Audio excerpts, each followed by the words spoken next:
పెదవేగి మండలంలోని వేగివాడ గ్రామంలో post office లో డిపాజిట్ చేసిన డబ్బులను మోసం చేసి సుమారు 50 లక్షల పైగా సొమ్ము గల్లంతు అయ్యాయని బాధితులు డబ్బుల విషయం అడిగితే సదరు పోస్ట్ ఆఫీస్ ఉద్యోగి నాగరాజు వేగవాడ నుంచి పారిపోయాడు. ఈ విషయంపై ఈ రోజు వేగాడ గ్రామంలోని పోస్ట్ ఆఫీస్ వద్ద పలువురు బాధితులు ఆందోళన వ్యక్తం చేశారు.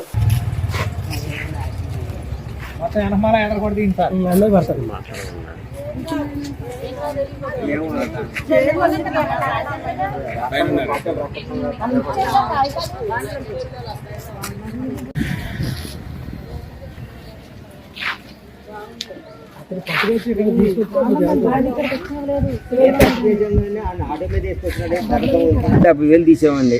6,30,000 మాకు రావాలండి. మొత్తం ఈ డబ్బులు మొత్తం పోస్ట్ ఆఫీసులో లేపేశాడు.